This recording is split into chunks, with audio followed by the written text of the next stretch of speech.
अपने यहाँ के मुद्दों को जमीनी हकीकत बनाने के लिए काम करेगा। अपितु जो बड़ी सरकार, बड़ी पार्टी का जीत करके जाएगा, राष्ट्रीय पार्टी का, वो उसकी परछाई में कहीं ना कहीं दब जाएगा।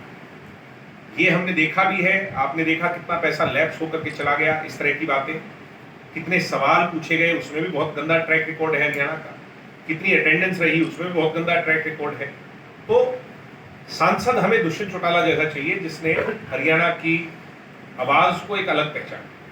आज आया राम गया राम की राजनीति चल रही है, सभी पार्टियों के लोग इधर उधर भाग रहे हैं, क्या इसको उचित मानते हो? ये क्या कल्चर ही हो गया है, और ये कल्चर जो है ये हरियाणा की राजनीति में ज्यादा है कि पतझड़ और बसंत ऋतु ज्यादा दिखाई दे रही है। तो इन चीजों से कोई फर्क नहीं पड़ता, लोग आते जाते, जात से बड़ी जमात होती है। जमात मजबूत है, पेड़ मजबूत है, पेड़ की जड़ें मजबूत है, उसकी टहनियां मजबूत है, पत्ते आएंगे और चले जाएंगे, ये सब चीजें चल रही कर रहा है तो वो हमारा विरोधी है, जो कांग्रेस के लोग हैं या इनेलो के लोग हैं। तर्क वितर्क सवाल जवाब तक सीमित बात जायज है। किसान नेताओं ने भी आपने सुना होगा, टिकैत जी का बयान आया, चंदूनी जी का आया, और लोगों का आया। जो लोग जत्थेबंदियों को लीड करने वाले लोग हैं, जिनके नाम पर यह आंदोलन खड़ा हुआ, वो लोग ये कह रहे हैं कि विरोध करना गलत है, तर्क वितर्क करना, सवाल जवाब करना जायज। दुष्यंत जी ने अभी कल परसों एक बयान दिया था भी दीपेंद्र हुड्डा कभी भी सांसद नहीं बन पाएंगे, तो आप किस उसमें लेते हो? वहाँ सांसद फिर कौन बनेगा रोहतक में जी, अगर दीपेंद्र हुड्डा नहीं बन रहे? नहीं, दुष्यंत जी राजनीति के अंदर कम उम्र में बहुत जागरूक हैं, बहुत सूझबूझ रखते हैं, और उनका पॉलिटिकल एनालिसिस हमारे से कई गुना ज्यादा है, उनका राजनीतिक एक्सपीरियंस भी मेरे से ज्यादा है।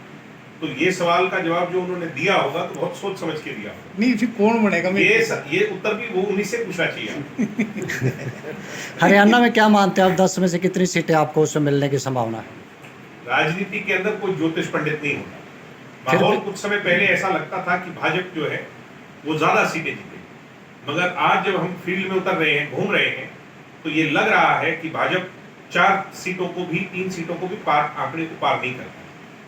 भारतीय जनता पार्टी के खिलाफ जहां जो मजबूत प्रत्याशी नजर आएगा, लोग इस बात को नहीं देखेंगे कि वो किस दल से, उसको वोट देंगे जिससे भाजपा के खिलाफ उसको जिताएं।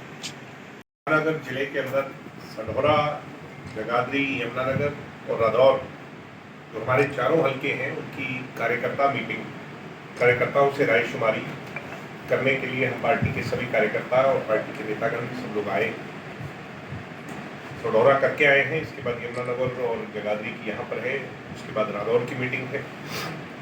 बहुत अच्छा रिस्पांस कार्यकर्ताओं में, बहुत उत्साह जो है अम्बाड़ा की सीट को लेकर के है, और एक सीट रादौर जो है वो पड़ती है कुरुक्षेत्र में, उसको लेकर के भी भारी उत्साह है।